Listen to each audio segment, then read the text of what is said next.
Serial ಬಿಟ್ಟಿರುವ ರಕ್ಷಿತ್ ಸದ್ಯ ಎಲ್ಲಿದ್ದಾರೆ, ಏನು ಮಾಡ್ತಿದ್ದಾರೆ? ಇವರು ನಿಜಕ್ಕೂ ಆಗರ್ಭ ಶ್ರೀಮಂತನ? ಇವರ ಬಳಿ ಇರುವ ಐಷಾರಾಮಿ ಕಾರುಗಳ ಸಂಖ್ಯೆ ಎಷ್ಟು ಗೊತ್ತಾ? ಬನ್ನಿ, ನಾನಿಂದು ರಕ್ಷಿತ್ ಗೌಡ ಅವರ ಲೈಫ್ ಸ್ಟೋರಿಯನ್ನು ಎಳೆಯಾಗಿ ಬಿಚ್ಚಿಡ್ತೀನಿ. Who stopped you? ನಿಮ್ಮನ್ನ ತಡೆದಿರುವವರು ಯಾರು? ನಮಸ್ಕಾರ ಸ್ನೇಹಿತರೆ. ಕನ್ನಡ ಕಿರುತೆರೆಯಲ್ಲಿ ಹಲವು ಹೀರೋಗಳಿದ್ದಾರೆ, ಆದರೆ ಸೀರಿಯಲ್ ಮುಗಿದ ಮೇಲೂ ಅಷ್ಟೇ ಕ್ರೇಜ್ ಉಳಿಸಿಕೊಂಡಿರುವ ನಟ ಅಂದರೆ ಅದು ರಕ್ಷಿತ್ ಗೌಡ.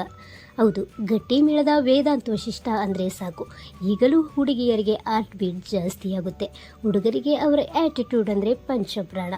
ಅಂದಾಗೆ ಸದ್ಯ ಸೋಷಿಯಲ್ ಮೀಡಿಯಾದಲ್ಲಿ ರಕ್ಷಿತ್ ಒಬ್ಬ ಕೋಟ್ಯಾಧಿಪತಿ. ಇವರಲ್ಲಿ ಸಿಕ್ಕಾಪಟ್ಟೆ ಕಾರುಗಳಿವೆ.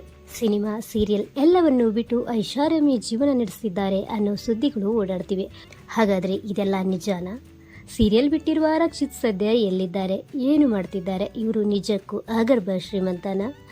ಇವರ ಬಳಿ ಇರುವ ಐಷಾರಾಮಿ ಕಾರುಗಳ ಸಂಖ್ಯೆ ಎಷ್ಟು ಗೊತ್ತಾ? ಬನ್ನಿ, ನಾನಿಂದು ರಕ್ಷಿತ್ ಗೌಡ ಅವರ ಲೈಫ್ ಸ್ಟೋರಿಯನ್ನು ಎಳೆಯಾಗಿ ಬಿಚ್ಚಿಡ್ತೀನಿ. ವಿಡಿಯೋನ ಎಲ್ಲೂ ಸ್ಕಿಪ್ ಮಾಡದೆ ಕೊನೆಯವರೆಗೂ ನೋಡಿ, ಯಾಕಂದರೆ ಮಧ್ಯದಲ್ಲಿ ಇಂಟ್ರೆಸ್ಟಿಂಗ್ ವಿಚಾರವೊಂದನ್ನು ಹೇಳ್ತೀನಿ. Okay, all right. Rakshit Gowda ಹುಟ್ಟಿ ಬೆಳೆದಿದ್ದೆಲ್ಲ ನಮ್ಮ ಸಿಲಿಕಾನ್ ಸಿಟಿ ಬೆಂಗಳೂರಿನಲ್ಲೇ. ಇವರೇನು ಹುಟ್ಟು ಶ್ರೀಮಂತರಲ್ಲ, ಮಧ್ಯಮ ವರ್ಗದ ಕುಟುಂಬದಿಂದ ಬಂದವರು. ರಕ್ಷಿತ್ ಅವರಿಗೆ ಚಿಕ್ಕಂದಿನಿಂದಲೂ ಆ್ಯಕ್ಟಿಂಗ್ ಅಂದರೆ ಒಂಥರ ಹುಚ್ಚು. ಶಾಲಾ ಕಾಲೇಜು ದಿನಗಳಲ್ಲಿ ನಾಟಕಗಳಲ್ಲಿ ಭಾಗವಹಿಸ್ತಿದ್ದ ಇವರು ಆಮೇಲೆ ಶಾರ್ಟ್ ಫಿಲ್ಮ್ಗಳ ಮೂಲಕ ನಟನಾ ಕೌಶಲ್ಯವನ್ನು ಪ್ರದರ್ಶಿಸಿದರು. ಬಳಿಕ 2012ರಲ್ಲಿ ಸಹಾಯಕ ನಿರ್ದೇಶಕರಾಗಿ ತಮ್ಮ ವೃತ್ತಿ ಜೀವನವನ್ನು ಆರಂಭಿಸಿದರು.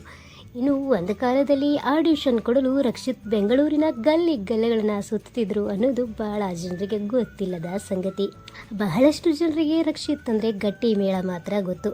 ಆದರೆ ಇವರು ಮೊದಲ ಬಾರಿಗೆ ಕ್ಯಾಮ್ರಾ ಮುಂದೆ ಬಂದಿದ್ದು ಪುಟ್ಟಗೌರಿ ಮದುವೆ ಸೀರಿಯಲ್ ಮೂಲಕ. ಹೌದು, ಅದರಲ್ಲಿ ನಾಯಕನ ಪಾತ್ರ ಮಾಡಿ ಮಹೇಶನಾಗಿ ಕಿರುತೆರೆ ಜರ್ನಿ ಆರಂಭಿಸಿದರು. ಅಲ್ಲಿಂದ ಅವರ ಅದೃಷ್ಟ ಗುಲಾಯಿಸಿತು. ಇವರ ಹೈಟ್ ಮತ್ತು ಪರ್ಸನಾಲಿಟಿ ನೋಡಿ ಗಟ್ಟಿ ಮೇಳದ ವೇದಾಂತ್ ವಶಿಷ್ಠ ಪಾತ್ರಕ್ಕೆ ಅವರನ್ನೇ ಆಯ್ಕೆ ಮಾಡಲಾಯಿತು. ಅಂದಾಗೆ ವೇದಾಂತ್ ಪಾತ್ರಕ್ಕಾಗಿ ರಕ್ಷಿತ್ ತಮ್ಮ ಸ್ಟೈಲಿಂಗ್ ಮೇಲೆ ಎಷ್ಟು ವರ್ಕೌಟ್ ಮಾಡಿದರು ಅಂದರೆ ಇವತ್ತಿಗೂ ಅವರ ಕೋಟ್ ಸೂಟ್ ಸ್ಟೈಲ್ ಕಿರುತೆರೆಯಲ್ಲಿ ಒಂದು ಟ್ರೆಂಡ್ ಸೆಟ್ಟರ್ ಆಗಿದೆ. ಗಟ್ಟಿ ಮೇಳ ಶುರುವಾದ ಕೆಲವೇ ದಿನಗಳಲ್ಲಿ ರಕ್ಷಿತ್ ಮನೆ ಮಾತಾದರು. ಅದರಲ್ಲೂ ಅಮೂಲ್ಯ ಅಲಿಯಾಸ್ ನಿಶಾ ರವಿ ಕೃಷ್ಣನ್ ಜೊತೆಗಿನ ಇವರ ಕೆಮಿಸ್ಟ್ರಿ ಕಿರುತೆರೆಯಲ್ಲಿ ದಾಖಲೆ ಬರೆಯಿತು. ಅಮೂಲ್ಯ ವೇದಾಂತ್ ಫ್ಯಾನ್ ಕ್ಲಬ್ಗಳು ಸೋಷಿಯಲ್ ಮೀಡಿಯಾದಲ್ಲಿ ಲಕ್ಷಾಂತರ ಫಾಲೋವರ್ಸ್ ಹೊಂದಿದವು. ರಕ್ಷ್ ಅವರ ಶೂಟಿಂಗ್ ಸ್ಪಾಟ್ಗೆ ಅಭಿಮಾನಿಗಳು ಕೇಕ್ ತಂದು ಸಂಭ್ರಮಿಸುತ್ತಿದ್ದ ದಿನಗಳನ್ನು ಅವರು ಎಂದಿಗೂ ನೆನಪಿಸಿಕೊಳ್ತಾರೆ. ರಕ್ಷ್ ಅವರ ಆ್ಯಟಿಟ್ಯೂಡ್, ಡೈಲಾಗ್ ಡೆಲಿವರಿ ಎಷ್ಟು ಪವರ್ಫುಲ್ ಇರ್ತಿತ್ತು ಅಂದರೆ ಬೆಳ್ಳಿ ತೆರೆಯ ಯಾವ ಹೀರೋಗಳಿಗೂ ಕಮ್ಮಿ ಇಲ್ಲ ಅನ್ನೋ ರೀತಿ ಇತ್ತು.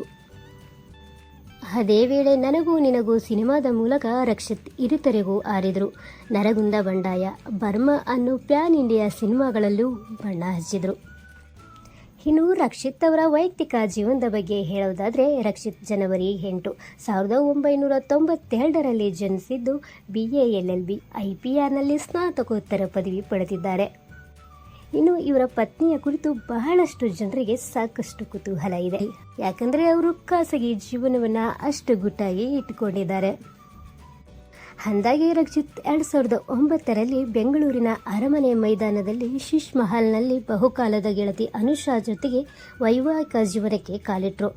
ವಿಶೇಷ ಅಂದರೆ 12 ವರ್ಷಗಳಿಂದ ರಕ್ಷ್ ಮತ್ತು ಅನುಷಾ ಪರಿಚಯಸ್ಥರು. PUCಯಲ್ಲೂ ಇವರಿಬ್ಬರು ಕ್ಲಾಸ್ಮೇಟ್ಸ್. ಲಾ ಕಾಲೇಜಿನಲ್ಲಿಯೂ ಇವರಿಬ್ಬರು ಒಟ್ಟಾಗಿ ಓದ್ತಿದ್ರು. ಆದರೆ ಅನುಷಾ ಅಷ್ಟಾಗಿ ಸಾರ್ವಜನಿಕವಾಗಿ ಕಾಣಿಸಿಕೊಳ್ಳೋದಿಲ್ಲ. ಲೋ ಪ್ರೊಫೈಲ್ ಮೇಂಟೈನ್ ಮಾಡಲು ಇವರು ಬಯಸ್ತಾರಂತೆ. ಇನ್ನು ರಕ್ಷಿತ್ ಅವರ ರಿಯಲ್ ಲೈಫ್ ಶ್ರೀಮಂತಿಕೆ ಬಗ್ಗೆ ಹೇಳೋದಾದರೆ, ರಕ್ಷಿತ್ ಕೇವಲ ನಟನಲ್ಲ, ಇವರು ಒಬ್ಬ ಯಶಸ್ವಿ ಉದ್ಯಮಿ ಕೂಡ ಹೌದು. ಅವರದ್ದೇ ಆದ ಶ್ರೀ ಸಾಯಿ ಆಂಜನೇಯ ಕಂಪನಿ ಅನ್ನೋ ಪ್ರೊಡಕ್ಷನ್ ಹೌಸ್ ಮೂಲಕ ದೊಡ್ಡ ಮಟ್ಟದಲ್ಲಿ ಕೆಲಸ ಮಾಡ್ತಿದ್ದಾರೆ. ಈ ಹಿಂದೆ ಗಟ್ಟಿ ಮೇಳ ಧಾರಾವಾಹಿಯನ್ನು ಅರ್ಧದಿಂದ ಇದೇ ಸಂಸ್ಥೆಯೇ ನಿರ್ಮಾಣ ಮಾಡಿತ್ತು. ಇತ್ತೀಚೆಗಷ್ಟೇ ಮುಕ್ತಾಯಗೊಂಡ ವಿಜಯ್ ಸೂರ್ಯ ಅಭಿನಯದ ದೃಷ್ಟಿಬಟು ಸೀರಿಯಲ್ ಕೂಡ ಇದೇ ನಿರ್ಮಾಣ ಸಂಸ್ಥೆಯ ಕೊಡುಗೆ. ಇನ್ನು ರಕ್ಷಿತ್ ಅವರ ಕಾರುಗಳ ವಿಷಯಕ್ಕೆ ಬಂದರೆ, ಅವರ ಬಳಿ ಆಡಿ, ಫಾರ್ಚುನರ್ನಂತಹ ಹೈ ಎಂಡ್ ಕಾರುಗಳಿವೆ. ಜಿಮ್ ಅಂದರೆ ಪ್ರಾಣ ಕೊಡುವ ಇವರು ದಿನಕ್ಕೆ 2-3 ಗಂಟೆ ವರ್ಕೌಟ್ ಮಾಡ್ತಾರೆ. ಇವರ ಫಿಟ್ನೆಸ್ ರಹಸ್ಯ ಏನು ಅಂತ ಅವರನ್ನು ಕೇಳಿದ್ರೆ, ಕಷ್ಟಪಟ್ಟು ಕೆಲಸ ಮಾಡೋದು ಮತ್ತು ಇಷ್ಟಪಟ್ಟು ಫಿಟ್ ಆಗಿರೋದು ಅಂತ ನಗ್ತಾ ಇರ್ತಾರೆ. ಗಟ್ಟಿ ಮೇಳ ಮುಗಿದ ಮೇಲೆ ರಕ್ಷ್ ಏನು ಮಾಡ್ತಿದ್ದಾರೆ ಅನ್ನೋ ಪ್ರಶ್ನೆ ನಿಮಗೂ ಕಾಡ್ತಿದೆ ಅಲ್ವಾ? ಅವರು ಸದ್ಯಕ್ಕೆ ಯಾವುದೇ ಹೊಸ ಸೀರಿಯಲ್ ಒಪ್ಪಿಕೊಂಡಿಲ್ಲ. ಯಾಕಂದರೆ ಅವರ ಈಗಿನ ಫೋಕಸ್ ಇರೋದು ಬರೀ ಸಿನಿಮಾದ ಮೇಲೆ. ಶೀಘ್ರದಲ್ಲೇ ಅವರು ಬಿಗ್ ಬಜೆಟ್ ಸಿನಿಮಾದಲ್ಲಿ ಹೀರೋ ಆಗಿ ಬರುವ ತಯಾರಿ ನಡೆಸುತ್ತಿದ್ದಾರೆ. ಅಭಿಮಾನಿಗಳು ಅವರನ್ನು ಮತ್ತೆ ಸ್ಕ್ರೀನ್ ಮೇಲೆ ನೋಡಲು ಕಾಯುತ್ತಿದ್ದಾರೆ. ಸರಿ ಸ್ನೇಹಿತರೆ, ನಿಮಗೂ ವೇದಾಂತ್ ವಶಿಷ್ಠ ಪಾತ್ರ ಇಷ್ಟವಾದಲ್ಲಿ ಈ ವಿಡಿಯೋಗೆ ಒಂದು ಲೈಕ್ ಕೊಡಿ. ರಕ್ಷ್ ಅವರ ಮುಂದಿನ ಸಿನಿಮಾ ಯಾವುದಿರ್ಬೋದು ಅಂತ ಗೆಸ್ ಮಾಡಿ ಕಮೆಂಟ್ ಮಾಡಿ ತಿಳಿಸಿ. ಮತ್ತೊಂದು ಇಂಟ್ರೆಸ್ಟಿಂಗ್ ವಿಡಿಯೋದಲ್ಲಿ ಸಿಗೋಣ. ಧನ್ಯವಾದಗಳು.